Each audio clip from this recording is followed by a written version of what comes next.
count manslaughter in the first degree.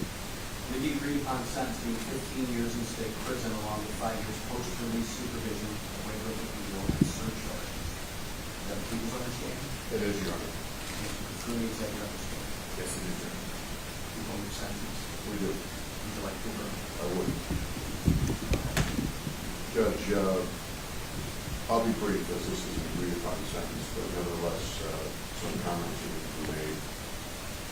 On December the 9th of 2024, incarcerated individual Robert Brooks was transferred to the custody of corrections officers at the Marcy Correctional Facility, and they took custody of him at approximately 9:07 p.m.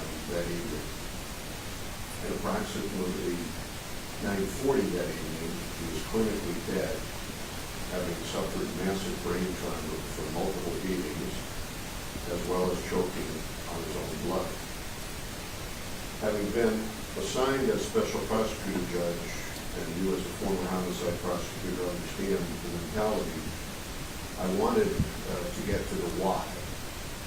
What did Robert do to provoke this? Not that it could possibly be in any way justified by a provocation, but there had to be a reason. He had to have resisted. He had to have been assaulted. Maybe he spit at one of the officers. And 8 months later, and hundreds of investigative hours later, I can answer that question as to what Robert Brooks did to provoke his death. Absolutely nothing. This was a simple welcome to Marcy. Many of us, justifiably, I still think, place trust in our institutions. People who enter this courtroom trust that justice will be dispensed and served. We drop our kids off at school. We trust that they will be educated. And on occasion, we lock people up. And we have certain trusts. We only lock people up for 4 reasons. Number one, we want to incapacitate them. We want to separate them from society so they can't continue to do what they were doing. Secondly, we want to deter future conduct. We want to send a message that this conduct will not be tolerated and you should not follow that conduct. Thirdly, there's retribution for the victims involved.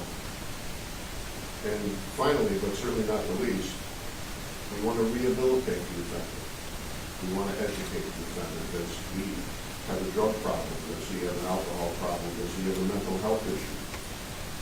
And we trust that the person will come out better than when they entered the facility. Robert Brooks came out in a casket. I watched that tape, Judge, that was released to the public. I'm prosecutor for 45 years. I had difficulty watching that tape. I really did. A helpless, shackled man being beaten, and a beating that this defendant actively and willingly participated in.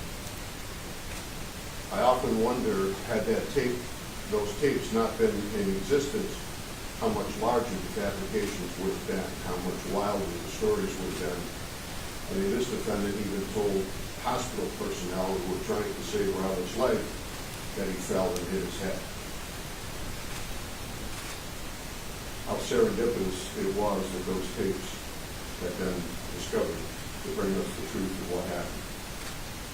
I remember interviewing a cooperating witness in this case early on about the falsity of the reports and the lies that were told. And I asked him, I said, when did you all get together to agree and conspire to falsify your reports? And he looked at me with a puzzled look on his face, and he said, agree? Now, we didn't need to agree. That's just what we do. And that told me all I needed to know about this case. To personalize this tragedy, Your Honor, I have the privilege of presenting to you for his victim impact statement. One of the sons of Robert Brooks, who has been denied the opportunity to reunite with his dad. Ironically, it would have been just over a year from now when his dad would have been a free man. So Please, with your permission, Your Honor, I'd like to introduce Robert Brooks, Jr., to speak to the court on sentencing. Mr. Brooks, you may step up.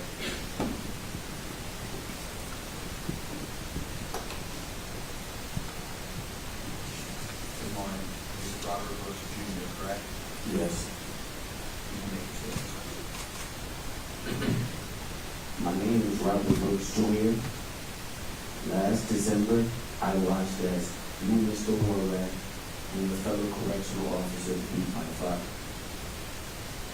Robert Brooks to death row camera. I'm here to give an impact statement as though I can ever truly describe to you the impact your actions have had on me and my family. You took my father. You took my son's grandfather. You took my grandparents' son. You took my uncle's brother, and the list goes on. It never occurred to you that my father was human, with a family who loved him. In that video, I see you and your fellow officers treating him as his life holds no value at all, as if you're entitled to brutalize him for sport. I want you to imagine for a moment what it feels like to see someone you love treated that way. I want you to imagine watching someone beating your own father helpless, restrained, bloody. I want you to imagine watching your own father be hit with the 50 bullet or being dragged by his neck. I want you to imagine watching all of this happen to your own father and you being total powerless to stop it. I would never get these images out of my head. They invade my consciousness without warning, flooding me with the worst feelings imaginable.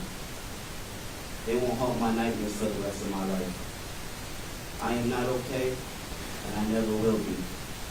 My father had struggles in his life, but was using his prison time to work on himself.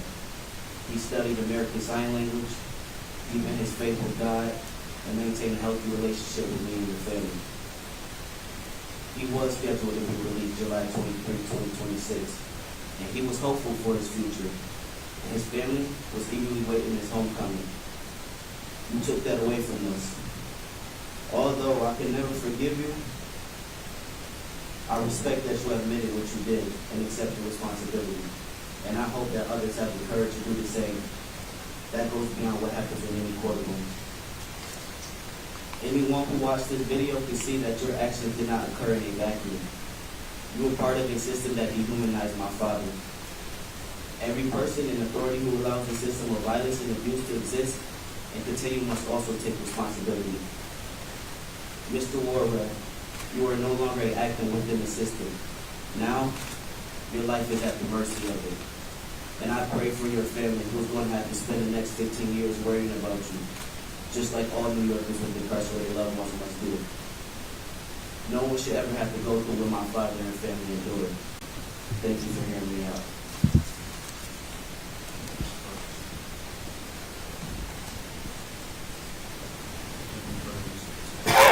No, Your Honor, I assume you'll cover the waiver of appeal at the end.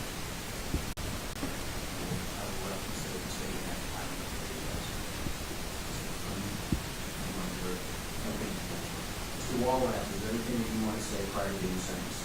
No, sir. I will note for the record that I did waive his right to appeal at the time of this plea, so I'm not going over those rights again. The defendant is hereby sentenced as follows. As to the conviction for manslaughter in the first degree, the defendant is hereby sentenced to a determinate sentence of 15 years in state prison, that is along with 5 years of post-release supervision.